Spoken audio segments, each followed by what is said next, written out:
সুপ্রিয় দর্শক, আমি আজকে এসেছি চুয়াডাঙ্গা জেলার দামোহদা উপজেলার কেশবপুরের শেওড়াতলা মাঠে। এখানে জাহাঙ্গীর ভাই অনেক সুন্দরভাবে লাউ চাষ করেছেন।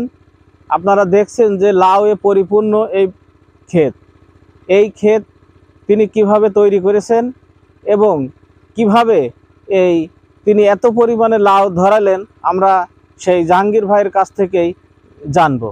চলুন আমরা কথা বলি জাহাঙ্গীর ভাইয়ের সাথে।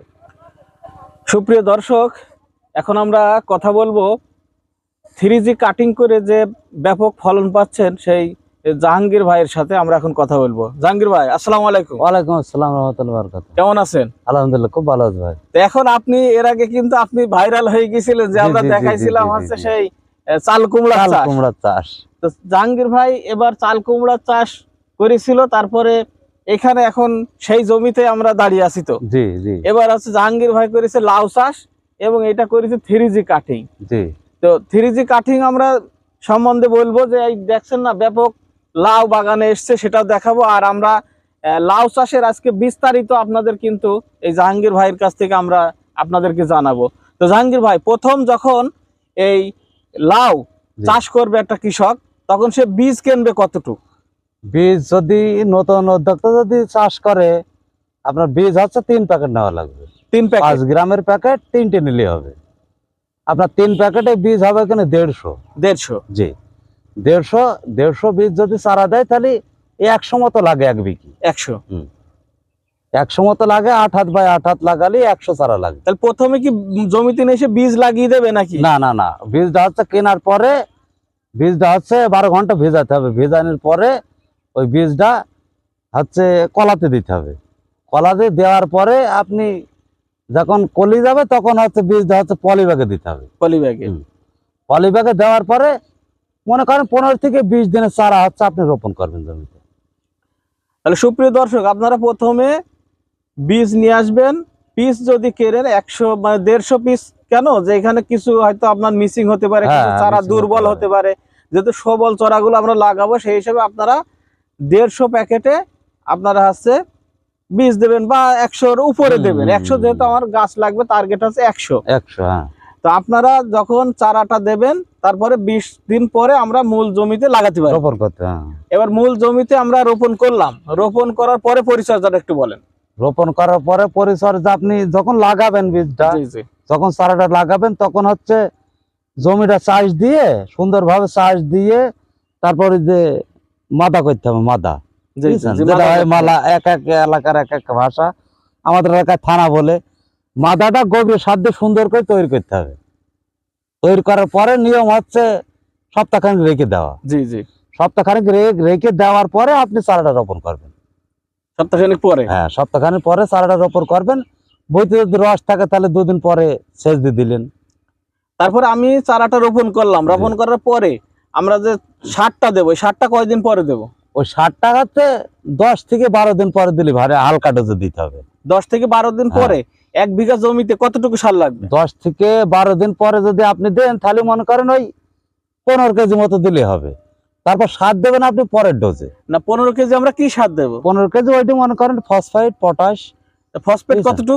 ফসফাইট হচ্ছে প্রথম ডোজ, ওটা তো সারা শেয়ার না হলে বেশি দেওয়া যাবে না। হ্যাঁ, তারপর 10 কেজি আমরা টিএসপি দিতে পারি। 10 কেজি টিএসপি দিলেন, এমনি পটাশ দিলেন 5 কেজি, আর ইউরিয়া 5 কেজি দিয়ে আমরা ওই সারটা মোটামুটি সারা জমিতে প্রথমে পাশগুলোই আমরা দেব প্রথম।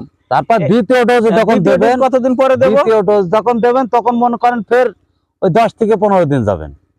মানে প্রথম ডোজের 10 থেকে 15 দিন পর দ্বিতীয় ডোজ। 10 দিকে দ্বিতীয় ডোজ। আপনি মাটিটা সুন্দর করে ফের জমিগুলো কুপিয়ে ওই মাটিগুলো একটু চারিদিকে একটু সরিয়ে দেবেন। দেওয়ার পরে ওই সেকন মোটামুটি মনে করেন ফের হচ্ছে ফসফাইট, পটাশ। পরিমাণটা বলবেন। পরিমাণটা মনে করেন 15 কেজি ফসফাইট। হ্যাঁ, আপনি পটাশ দিলেন ফের হচ্ছে 5 কেজি, ইউরিয়া দিলেন 5 কেজি, জিপসন দিলেন 10 কেজি, তারপর ওই যে কোয়াডান দিলেন দেখা যাচ্ছে 2 প্যাকেট। বুঝছেন? ওইটা দেওয়ার পরে রিং করে ওইটা দিয়ে মাটি দিয়ে চাপা দিতে হবে। চাপা দেওয়ার পরে জমিতে সেচ চালিয়ে দিতে হবে। সেচ দিতে হবে। সেচ দিতে হবে। এইটা আবার হচ্ছে মনে করেন আমরা প্রথম দিলাম হচ্ছে 12 দিন পর, এইটা দিলাম 15 দিন পরে। 15 দিন পরে, হ্যাঁ। তারপর তখন গাছ কতটুকু যাবে? তারপর গাছ আপনার বানে চলে যাবে, বানে উঠে যাবে। হ্যাঁ, তারপরে বানে মোটামুটি 1-2 হাত চলে যাবে। 1-2 আছে, তখন আমাদের প্রথম কাটিংটা করে দিতে হবে। প্রথম কাটিং আপনি যদি মনে করেন বানে ওঠার পরে, বানের পোটার পরে 10 থেকে 12 পাতা হলে পারে আপনি ওই যে প্রথম কাটিংটা করে দিতে হবে। আমাদের কি করতে হবে? ফার্স্ট জেনারেশন মানে প্রথম যে আমাদের যাবে কাটিংটা দিতে হবে, তখন আমাদের দ্বিতীয় চাপান সার কিন্তু হয়ে যাবে। দেওয়ার পরে আমাদের 12 পাতা হওয়ার পরে আপনার ওইটা প্রথম ওই যে 1G কাটিং, হ্যাঁ 1G মানে আমরা মাথার যে ডগাটা থাকবে ওটা কেটে দিতে হবে। দিলাম 12 পাতার পরে। তারপরে দ্বিতীয় হচ্ছে 2G যখন কাটবেন তখন আমরা তার আগে একটু আসি যে আমরা সার, আবার আমরা সার দেব কয়েকদিন পরে। আবার মনে করেন ওই সেচ দেওয়ার পরে নিয়ম হচ্ছে সেচ দেওয়ার পরে সারটা আপনি রোপণ করতে হবে। না, সার তো আমরা সেচের আগে দিলাম। হ্যাঁ, সেচের আগে তো দিলেন। আবার কতদিন পর পর সার আবার মনে করেন ওই 10 দিন পর, মানে 10 দিন 15 দিন পর পর, হ্যাঁ, সার দেওয়া লাগবে। থেকে 15 দিন পর আপনাকে প্রত্যেক সার দিতে হবে আর একটা করে সেচ দিতে হবে। সেই ক্ষেত্রে সারের ডোজ কি কম বেশি হবে? সারের ডোজ হচ্ছে জমির উর্বরতা দেখে। গাছ যদি ভালো থাকে সারের ডোজ একটু কম দিতে হবে, গাছ যদি নরমাল থাকে তাহলে গাছ সার একটু বেশি দেওয়া লাগবে। বেশি বলতে আপনি বেশি বলতে হয় যে 30 কেজির উপরে দেওয়ার দরকার নেই। দেখা যাচ্ছে গাছ যদি নরমাল থাকে আপনি 20 কেজি ফসফাইট দিলেন, 10 কেজি এমওপি দিলেন, 10 কেজি ইউরিয়া দিলেন, 40 কেজি। তার মানে আপনার 40 কেজি সারটা তামান ভুঁই তখন ছড়ি দেওয়া লাগবে। তামান ভুঁই দেবেন মানে পুরা জমিতে দেবেন, পুরা জমিতে ছিটি দিতে হবে। 40 কেজির বেশি কিন্তু আপনাকে দিতে হবে না। না। মানে আপনি 30 কেজির ভিতরে রাখবেন। যদি আপনার গাছ যদি একটু কমা হয় সেই ক্ষেত্রে 40 যাবে। এবার আমরা প্রথম কাটিংটা দিয়েছি 12 পাতায়, এবারে দ্বিতীয় কাটিংটা দিতে হবে। দ্বিতীয় কাটিং 10 পাতায় দিলেই হবে আপনি। মানে আবার ওইটার থেকে আবার যখন 10 পাতা হবে 2G যখন ছাড়বে মোটামুটি মনে করেন 2G তে হচ্ছে 10 পাতা আর হচ্ছে 3G তে হচ্ছে আপনার 8 পাতায় কাটলেই হবে। 8 পাতায় কাটলেই হবে। তো এখন দেখেন আমি একটা কথা বলি আপনাদের, যে মূল যে আমরা জমিতে যে চারাটা লাগাবো, এই চারার থেকে যত ফুল বাইর হবে আপনার কিন্তু এখানে কোনো পুরুষ ফুল পাবেন না, সব 100% আছে স্ত্রী ফুল হবে না, সরি এখানে হচ্ছে 100% পুরুষ ফুল হবে। তো এখানে যখন আমরা 2G কাটিংটা দেব তখন হচ্ছে আমাদের স্ত্রী ফুল বাইরে, স্ত্রী ফুল এবং পুরুষ ফুল হবে 2G থেকে। যখন আমরা 3G দেব তখন হচ্ছে 100% স্ত্রী ফুল হবে। সেই ক্ষেত্রে আপনারা এই ক্ষেতে যত দেখতে পাচ্ছেন লাউ আছে, এই ধরনের লাউ হবে। তো যদি আপনারা সঠিকভাবে লাউ চাষ করে প্রচুর পরিমাণে লাউ নিতে চান তাহলে অবশ্যই আপনাকেই 3G কাটিং করতে হবে এবং আমরা যেভাবে বললাম এভাবে আপনারা রোপণ করবেন, পরিচর্যা করবেন, তাহলে অবশ্যই লাভবান হবেন। তো এখন আমরা এই আপনি যে 1 বিঘা জমিতে লাউ চাষ করেছেন, করার পর আমরা এখন আপনাদেরকে জানাবো যে কি পরিমাণে ফলন হয়। তা আপনি কত কার্টুন আশা করছেন এই জমিতে? এখন কার্টুনের আশা যদি লাভ ভালো হয় যে পরিমাণে এসেছে আপাতত 100-200 উপরে কার্টুন যাবে। 200-250 কার্টুন, মানে 200-250 কার্টুন, অর্থাৎ প্রতি আপনার 1 কার্টুনে থাকে 30টা থাকে। যদি হচ্ছে আমাদের 200 কার্টুন হয় তাহলে হচ্ছে 3 দোকানে 6,000 পিস লাউ আশা করছে। তো সেই ক্ষেত্রে আমরা যদি 30 টাকা বা 40 টাকা পার পিস বিক্রি করতে পারি তাহলে আমাদের